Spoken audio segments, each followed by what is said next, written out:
एक नगर में एक मकान था। उसे जो भी किराए पर लेता था, बूढ़े दिन में ही उस परिवार के किसी न किसी व्यक्ति की मृत्यु हो जाती थी। वह मकान इतना बदनाम हो गया था कि उसे कोई किराएदार सस्ते किराए पर भी लेने को तैयार नहीं होता था। लोगों का कहना था कि इस मकान में भूत रहता है। एक दिन एक आदमी आया और किराए का मकान तलाशते तलाशते उसी मकान के आगे खड़ा हो गया। वहां के लोगों ने बताया कि यह मकान खाली तो है और किराया भी बहुत कम है, लेकिन इसमें भूत रहता है। जो भी इसमें आता है, उसके परिवार में से किसी न किसी की मौत हो जाती है और वे मकान खाली करके चले जाते हैं। उस आदमी ने कहा कि कोई चिंता की बात नहीं और मकान किराए पर लेकर उसमें रहने लगा। 2-4 दिन रहने के बाद उस मकान में भूत आया और उस आदमी से मकान खाली कर देने के लिए कहा। साथ ही धमकी दी कि यदि मकान खाली नहीं किया तो तुझे मार डालूंगा। उसने भूत बैठाया और फिर पूछा, मैं मकान तो खाली कर दूंगा, लेकिन एक बात बताओ, आप आते कहाँ से हो? मैं यमराज के यहाँ से आता हूँ। भूत ने उत्तर दिया। फिर उस आदमी ने पूछा, भैया एक बात और बता दो, वहां होता क्या है? आदमी की उम्र के बारे में लिखा पढ़ी होती है, वहां सबकी उम्र दर्ज होती है।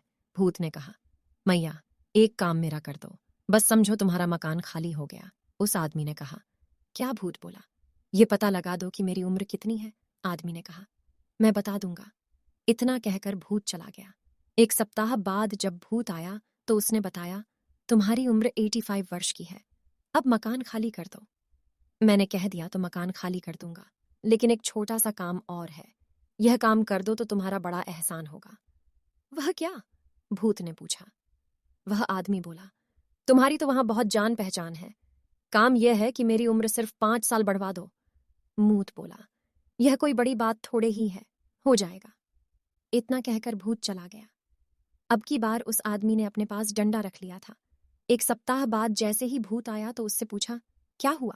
भूत बोला, यह बहुत मुश्किल काम है भैया, तुम 5 साल की बात करते हो। यमराज कहते हैं कि उम्र न एक पल बढ़ सकती है और न एक पल घट सकती है। भूत का इतना कहना था कि उस आदमी ने पास में रखा हुआ डंडा उठाया और कहा, भाग जा, यहां से नहीं मारते मारते तेरा भुर्ता बना दूंगा। जब यमराज भी मेरी उम्र को न एक पल बढ़ा सकते हैं और न एक पल घटा सकते हैं, तो तू किस खेत की मूली है? इतना सुनते ही भूत भाग गया। उस दिन के बाद उस मकान में भूत नहीं आया, वह ठाठ से रहता रहा। कुछ दिन बाद पड़ोसियों ने उससे पूछा कि भूत ने आपको नहीं सताया? उसने पूरी घटना पड़ोसियों को सुना दी और कहा, मार से तो भूत भी भागता है,